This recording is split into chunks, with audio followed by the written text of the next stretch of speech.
Hello children. Now we are going to deal with the last part of the flowchart which I had given in the beginning of this chapter, जहाँ मैंने बताया था कि diseases दो तरह की होती हैं, नॉन इन्फेक्शियस और इन्फेक्शियस.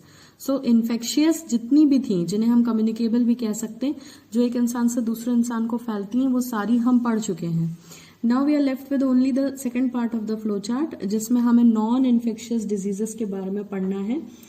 और ये वो डिजीजेस हैं, non infectious diseases are the diseases which can not B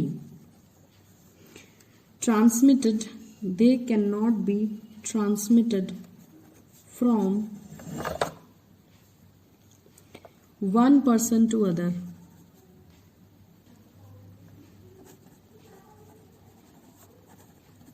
मतलब ये एक दूसरे से फैलती नहीं है, यानी कि अगर किसी एक इंसान को ये बीमारी है तो ये दूसरे को नहीं होगी. एंड इसका दूसरा इंपॉर्टेंट पार्ट ये है कि they are not caused by pathogens. ये पैथोजेंस से भी नहीं फैलती. पैथोजेंस मतलब वो माइक्रो ऑर्गेनिजम्स जो बीमारी कॉज करते हैं. तो फिर ये होती कैसे हैं, ये कैसे होती हैं का आंसर ये है कि either they are caused due to nutritional deficiencies. Nutritional deficiency क्या होती है? न्यूट्रिशनल डिफिशियंसी का मतलब होता है खाने पीने में किसी चीज की कमी के कारण. जैसे कि आपने बहुत सारी डेफिशिएंसी डिजीजेस पढ़ी हैं, तो वो सारी न्यूट्रिशनल डिफिशियंसीज हैं. या फिर ये जेनेटिक हो सकती हैं. जेनेटिक का मतलब पेरेंट्स को थी तो बच्चे को मिल जाएगी. जेनेटिक इनहेरिटेंस में बहुत से डिजीजेस आती हैं. बट अभी हम यहाँ पर डिस्कस करने वाले एक बहुत ही ज्यादा गंभीर और सीरियस बीमारी है cancer. And it's a non infectious disease. अगर किसी एक इंसान को कैंसर है तो उससे दूसरे को नहीं फैलता. राइट? तो कैंसर है क्या? Cancer is one of the most dreaded diseases. सबसे ज्यादा मौतें होती हैं अगर किसी बीमारी से, तो कैंसर उसमें से एक है. And more than 1 million people in India suffer from cancer and large number of them die due to it every year. हर साल कैंसर से बहुत लोग मर जाते हैं. Now if we talk about the general introduction about cancer. So cancer की जो स्टडी है, जो साइंटिफिक स्टडी है कैंसर की, that is called as oncology. Oncology. Cancer की स्टडी क्या कहलाती है? ऑन्कोलॉजी. एंड द पर्सन, वो डॉक्टर जो कैंसर स्पेशलिस्ट होता है, ये कैंसर को ट्रीट करता है. And the person who treats the cancer, उसे हम ऑन्कोलॉजिस्ट कहते हैं. Okay, so the study of cancer is called as oncology and the person who treats is called as oncologist. Now what is the origin of cancer? इस word को, ये word कहां से आया? So cancer has come from a Greek word. It's a Greek word which is carcinos. ये Greek word है, इससे cancer का ओरिजिन हुआ. और हम ऐसा भी बोलते हैं कि इसका ओरिजिन लैटिन लैंग्वेज में भी है. लैटिन लैंग्वेज में एक वर्ड होता है कैनक्रम. कैनक्रम. सो ग्रीक में कार्किनोज और लैटिन में कैनक्रम वर्ड्स से कैंसर का ओरिजिन माना जाता है. कैनक्रम का मतलब होता है क्रैब. क्रैब माने केकड़ा. जैसे केकड़ा किसी को पकड़ता है तो जकड़ लेता है अपने पंजों में, वैसे ही कैंसर भी जिसको इफेक्ट करता है उसे बहुत बुरी तरीके से अपने जाल में जकड़ लेता है. अब एक्चुअली कैंसर में होता क्या है? बेसिकली आपने ये देखा है कि जो नॉर्मल सेल ग्रोथ होती है, जो नॉर्मल सेल डिवीजन होता है, वो बहुत कंट्रोल्ड और रेगुलेटेड होता है. जो नॉर्मल सेल डिवीजन कंटिन्यू चलता रहता है हमारी बॉडी में.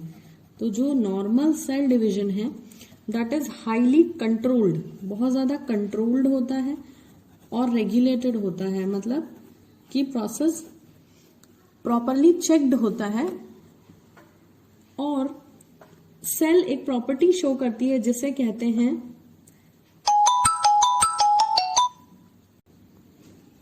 जो नॉर्मल सेल डिवीजन है that is controlled and regulated. और जो नॉर्मल सेल्स होती हैं वो एक प्रॉपर्टी शो करती हैं and that property is called as contact inhibition. Contact inhibition, right. इसका मतलब क्या होता है कॉन्टैक्ट इनहिबिशन का? इसके कारण जो सेल्स किसी दूसरी सेल्स के कॉन्टैक्ट में आती हैं वो जो है अनकंट्रोल्ड ग्रोथ शो नहीं करती, राइट।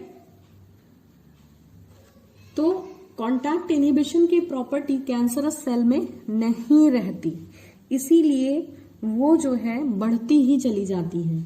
और जो कैंसरस सेल्स हैं वो बहुत ज्यादा इन प्रॉपर्टीज को नहीं दिखाती। They lose the controlled and regulated division and they don't show the property of contact inhibition.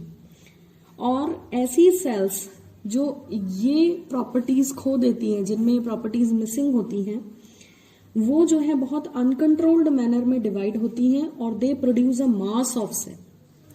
They produce a mass of cells which is called as tumour, जिसे हम क्या बोलते हैं?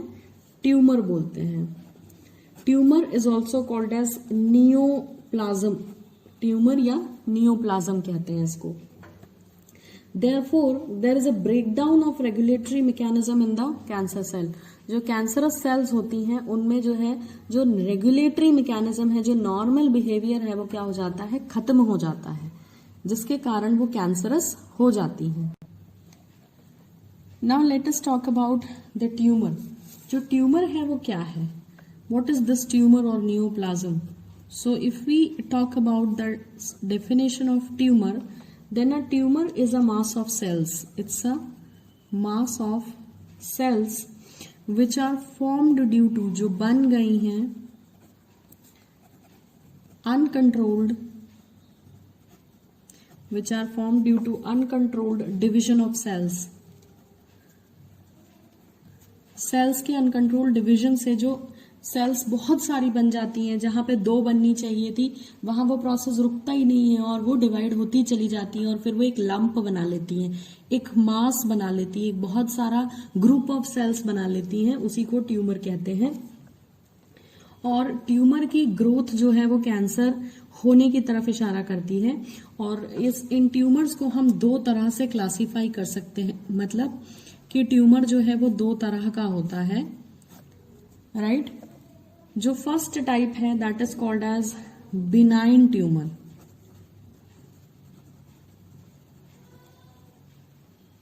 And the second type of tumour is malignant tumour. Malignant. So first is benign tumour and the second is malignant tumour. अब ये benign और malignant tumour क्या होते हैं? सो बिनाइन ट्यूमर जो है वो जिस भी एरिया में होता है बॉडी के, वो वहीं रहता है, कन्फाइंड रहता है, इसकी प्लेस फिक्स रहती है। So benign tumours they remain confined to the place where they are. इसका मतलब क्या हुआ? दे डू नॉट स्प्रेड, ये फैलते नहीं हैं। ऐसा नहीं है कि एक जगह हुए तो पूरी बॉडी में फैल जाएंगे, तो ये फैलते नहीं हैं।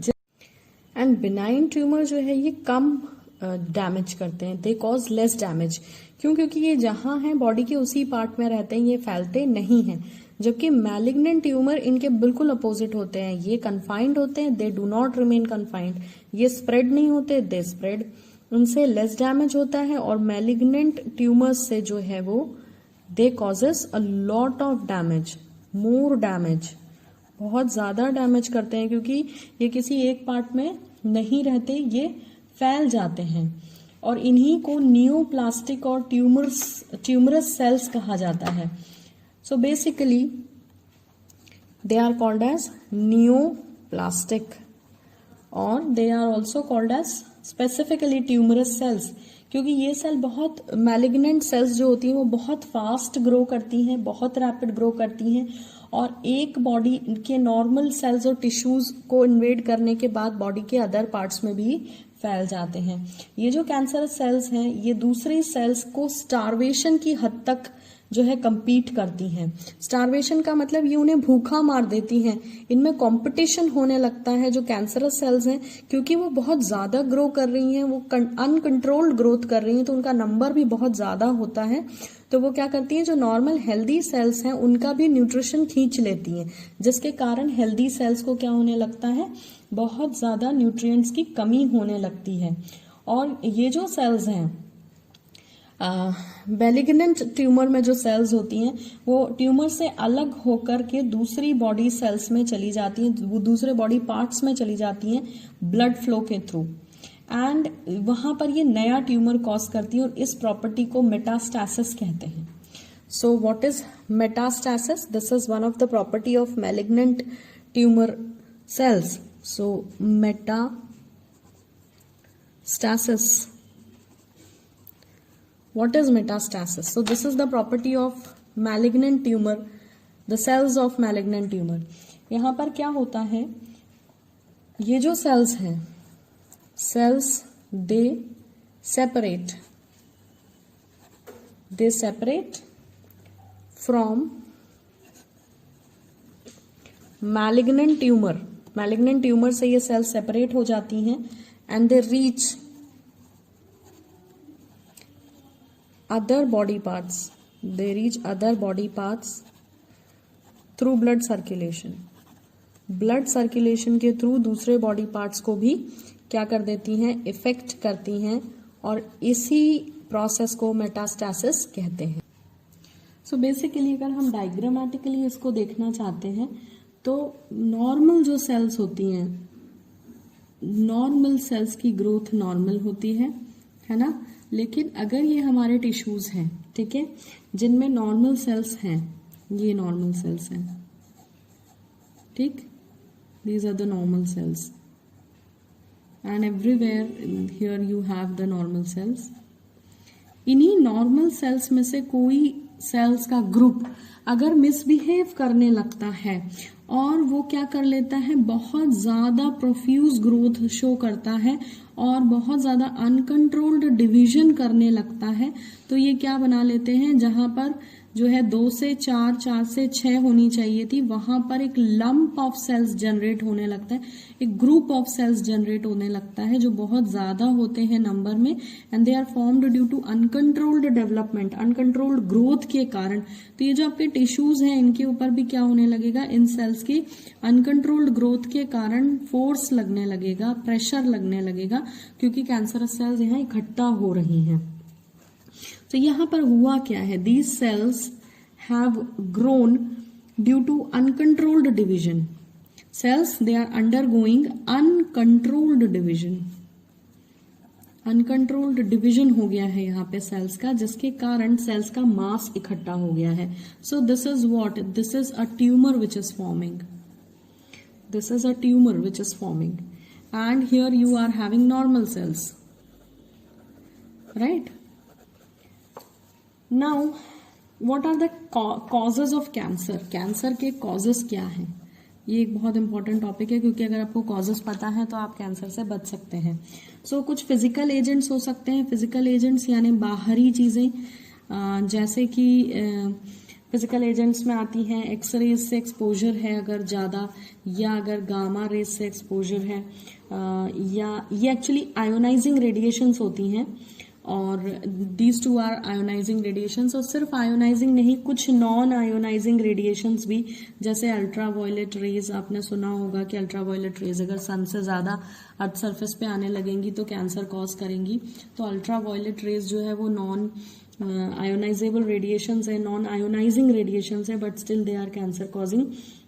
ये रेज करती क्या है, ये डीएनए में डैमेज करती है, ठीक है, और जिसकी वजह से नियोप्लास्टिक ट्रांसफॉर्मेशन हो जाता है, वो मिसबिहेव करने लगता है और जो है सेल्स जो है वो कैंसरस हो जाती हैं। Now the other factor is chemical agents. अब कुछ केमिकल्स भी ऐसे होते हैं जो कार्सिनोजेनिक होते हैं। जहां भी वर्ड आता है कार्सिनोजेन, उसका मतलब होता है कैंसर कॉजिंग। सो केमिकल एजेंट्स में टोबैको, कई लोग बहुत ज्यादा टोबैको कंज्यूम करते हैं, स्मोक करते हैं, या बेंजीन वगैरह कुछ ऐसी इंडस्ट्रीज हैं, कुछ ऐसे केमिकल प्लांट्स हैं जिसमें लोग काम करते हैं, and if they are in constant exposure of benzene fumes etc, then these are the chemicals which are highly cancer causing. इसके बाद फिजिकल केमिकल एजेंट्स के बाद तीसरे एजेंट्स आते हैं biological agent. So third type of agents are which are cancer causing biological agents. अब biological agents क्या होते हैं? So these are the natural oncogenic viruses. कुछ ऐसे वायरसेस हैं which are cancer causing oncogenic viruses. These have genes called viral oncogenes and there are certain other genes called as cellular oncogenes और they are proto-oncogenes. ये gene क्या करते हैं? ये normal cells में पाए जाते हैं और जब ये एक्टिवेट हो जाते हैं तो ये ट्यूमर फॉर्मेशन करते हैं. सो बायोलॉजिकल मतलब नेचुरल भी हो सकते हैं ये. अब आपने जो है कॉजेस पढ़ लिए कि कैंसर होता कैसे है. The next important topic in cancer is cancer को आप डिटेक्ट कैसे करेंगे, पहचानेंगे कैसे कि किसी को कैंसर है, या फिर डॉक्टर्स कैसे जो है डायग्नोज करते हैं. तो यहाँ पर जो है कैंसर को हम बहुत सारे मेथड से डायग्नोज कर सकते हैं. जैसे पहला है blood and bone marrow, blood and bone marrow test. Blood test और बोन मैरो टेस्ट के थ्रू जो है अगर नंबर ऑफ सेल काउंट ज्यादा मिलता है तो कैंसर का पता लग जाता है. दूसरा मेथड है बायोप्सी. ये नाम आपने सुना होगा.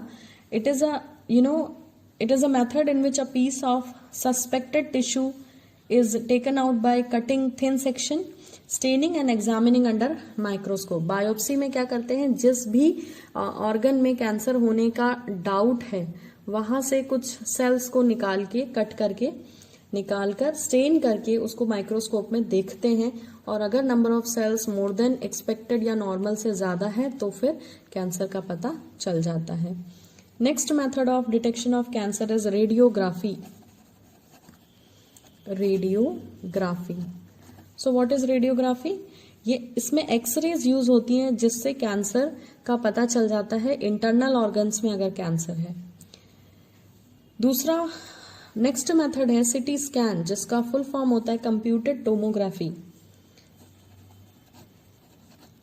Computed tomography. What is this computed tomography? इसमें भी एक्सरेज यूज होती है और इनका यूज करके इंटरनल ऑर्गन्स का 3D इमेज देख सकते हैं जिससे पता चल जाता है कि कैंसर हुआ है. इसके बाद नेक्स्ट मेथड है resonance imaging. Next method is resonance imaging. Now what is done in this method? इस मेथड में जो है नॉन आयोनाइजिंग रेडिएशंस यूज होती हैं और बहुत स्ट्रॉन्ग मैग्नेटिक फील्ड यूज होता है so that you can detect the pathological and physiological changes in the living tissues. क्योंकि कैंसर जब भी होता है तो सेल्स का नेचुरल जो बिहेवियर है वो चेंज हो जाता है. And the last method is monoclonal antibodies. Monoclonal antibodies. Now what is this? ये जो है बहुत ज्यादा कैंसर स्पेसिफिक एंटीजेंस होते हैं और इनको कैंसर के डिटेक्शन के लिए यूज किया जाता है. And now these were the methods. ये कैंसर डिटेक्ट करने के पहचानने के मेथड्स थे. Now comes the last topic here and which is treatment of cancer. आप कैंसर को ट्रीट कैसे करेंगे? तो कैंसर को ट्रीट करने के बहुत सारे मेथड्स हैं. अभी तो medical science has grown a lot. See, so we are going to talk about the treatment of cancer. Treatment का मतलब होता है इलाज क्या है कैंसर का. सो कहीं हद तक कैंसर का इलाज पॉसिबल है. So it involves first method is surgery. So tumours को हम रिमूव कर सकते हैं सर्जरी करके जिससे आगे कैंसरस सेल स्प्रेड ना हो. दूसरा मेथड है रेडियोथेरेपी. रेडियोथेरेपी.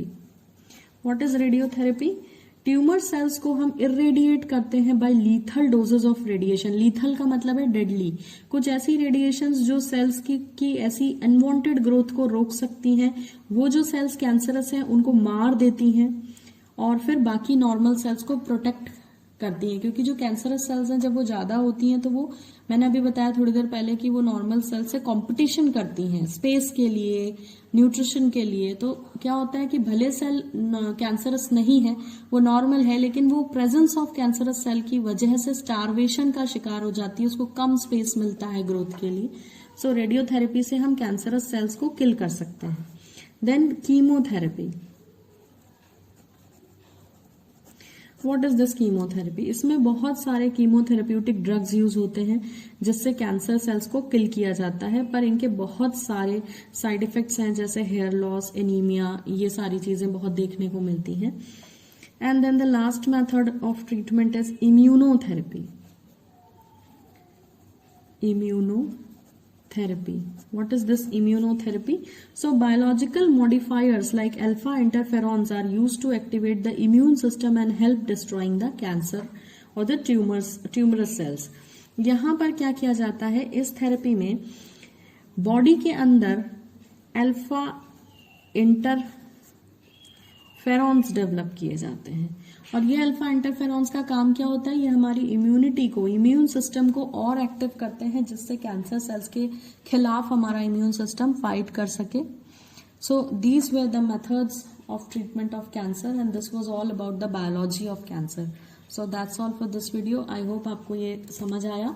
और कैंसर एक non infectious, non communicable disease है, मतलब अगर किसी एक इंसान को है तो उससे दूसरे को नहीं फैलती। By living together means by coming in contact using the articles of each other. So that's all about cancer. Thank you for watching.